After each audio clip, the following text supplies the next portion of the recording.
Hey everybody, it's Ian King, founder of King Sports International and author of a number of training books, including this one that you may have seen called Get Buffed. Now, the programs in Get Buffed, which the original book was published in 1999, changed strength training forever. And to give you some insights into that, some of the concepts that were included in the program then were my original speed timing concept of 3 digits in the speed timing, lines of movement, categorizing the exercises into quad dominant, hip dominant, horizontal push. There were my unique bodyweight exercises that were integrated into strength training, control drills before the workout, etc. So there was a whole host of unique concepts that were built into that program that I've called the Get Buffed program. Now, I understand that these concepts have been taught by many others since. In fact, I've seen verbatim and closely paraphrased copies of this work in at least 20 different publications. But the bottom line is most of the people writing those books don't even train. So what I believe is that not only is it a benefit to get it from the origin, but also to get it from somebody who does actually train. So the concepts that I shared in that book were a result of 20 years at that time professionally training elite athletes, and the methods were time tested. They weren't trend based. They weren't because I had to come up with a new idea. I was actually sharing a lot of the things that I'd developed in the prior 20 years. So as we go through in our seminar series shortly, one of the subjects we'll be talking about is 10 keys to a body that lasts. And I want to share some of the things that we'll be going through in there. So what I've developed over the 30 plus years of my professional experience and a lot more of personal training is the conclusion that most of which done is actually causing more problems than good.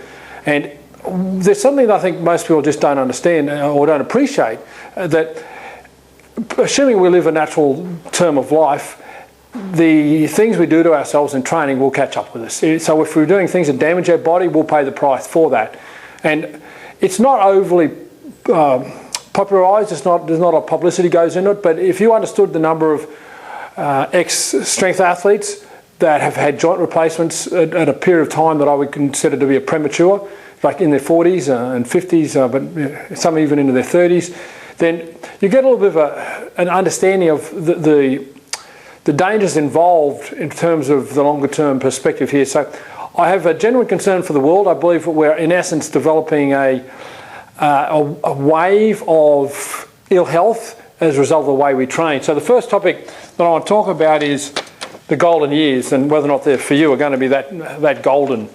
So as I said, if you're going to live the natural term of life, you'll be entering the period of time we call the golden years. And even before then, you'll understand your body's going to slow down, its repair ability will slow down, your recovery ability will slow down, and then you'll start paying the price. And I believe we're going to see a whole wave of lower quality of living, a greater cost of medical care, greater cost of supporting, a whole generation of people that have come through training on exercises and training methods that were really inappropriate and caused a lot of damage to their body. And no doubt in 10, 20 years' time, some of these conclusions will be reached by the mainstream.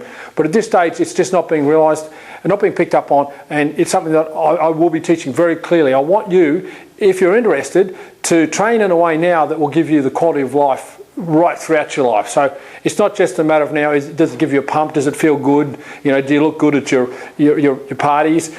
It's, for me, the bigger picture of is it going to sustain you and serve you throughout your life? Second point I want to go into today at least is to talk about abs. Now, abs are a pretty popular topic. If you've got any doubt about that, pick up any sort of men's health sort of magazine and you'll see them on the front now. They, for the most part, serve two purposes. They provide people with a feeling that they're buff, that gives them that ego-attached feeling that they look good, and they also serve a pretty significant function in sport. So for me, the greater concern is not whether you've got a six-pack or not. The greater concern for me is whether or not they're doing their job, and that is from a function perspective. And I'm almost bemused, if not concerned, about where we are in the world as far as abdominal training goes. I continually shake my head with what I see, and the world that's building its programs based upon bridges and one other exercise, it's just not good enough for you to fulfill the potential in your abdominals. So I'll be spending a considerable time talking about how to structure your abdominal training program in a way that serves you optimally, and it's something I've been teaching for a while, but it's just not being taken up for the most part. Something else we'll be talking about is flexibility training. Now, I sometimes feel like I'm a broken record when I talk about this, and I started talking about this in the early 1980s. I've got in writing these recommendations from 30 years ago, and I'm still talking about it today. Now, I acknowledge that there has been a small shift in the last 30 years in the direction of stretching, but it's like watching grass go. It's such a slow shift, and all I'm seeing is a few trend spotters realise that if they don't jump in front of the trend, that they're going to look like they weren't trendy. But apart from that, in their practical application in the real world, I'm not seeing anything of substance. In fact, what I'm seeing is a lot of reasons why we shouldn't stretch and a lot of reasons to do other things and call them stretching. And if I see another person do a lunging movement and tell me that they're improving their flexibility, I don't have any hair to tear out, but it's an incredibly misunderstood subject. Now, this is not understanding for the sake of understanding. This is understanding for A, its ability to enhance your training outcomes, and B, its ability to support your golden years, in other words, give you quality of life. And in fact, the impact of not stretching and not stretching appropriately, you don't even have to wait till your golden years to learn that. Within 1 or 2 years of your training, the muscle imbalances will be so apparent that you'll start hurting as a result of that. So the omission of stretching, the poor understanding, and the promotion of really ineffective methods of stretching is almost, it's almost abuse. It's a physical abuse. And I encourage you to, if you take nothing from what I'm teaching you, to learn a little bit more about my approach to stretching to save your body. Let's talk about control drills. Now, I call them control drills, and I introduce them again in the Get Buff books. The first person to say, okay, let's take some physical therapy concepts and put them into strength training and do them immediately at the start of the workout. Obviously, the people who copied my work didn't call them control drills because it gave them a chance to brand them for themselves.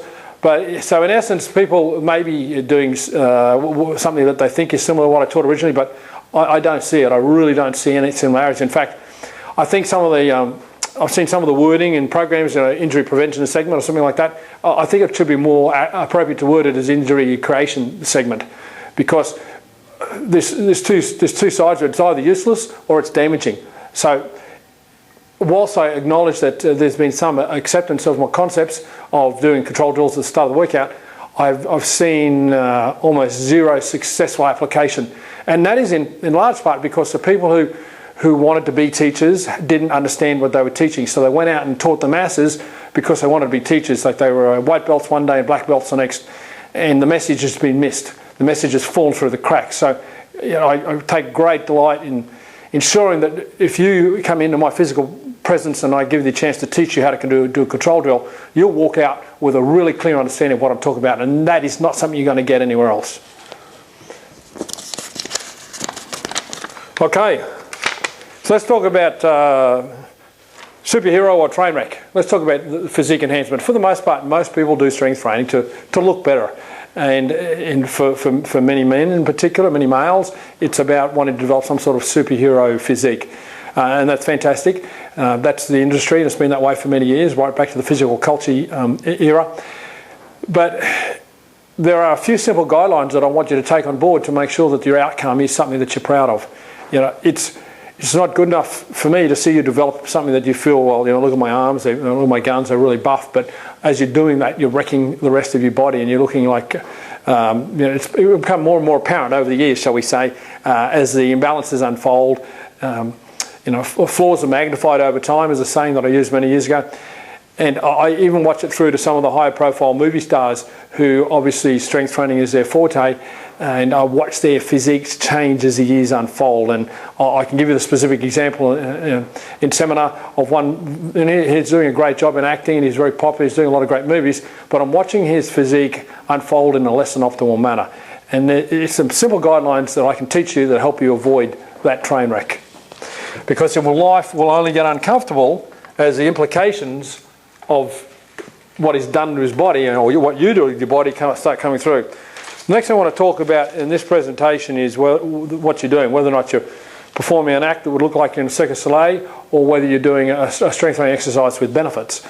And I am continually amazed by the creativity, shall we say, of the marketers to encourage you to do some really interesting stuff. Sometimes I think people are crawling on the ground looking for their keys. Other times it looks like they're wanting to press the ground down with their knees, or maybe do something with the soil over a long period of time. Other times it looks like they should be coming and working in my backyard.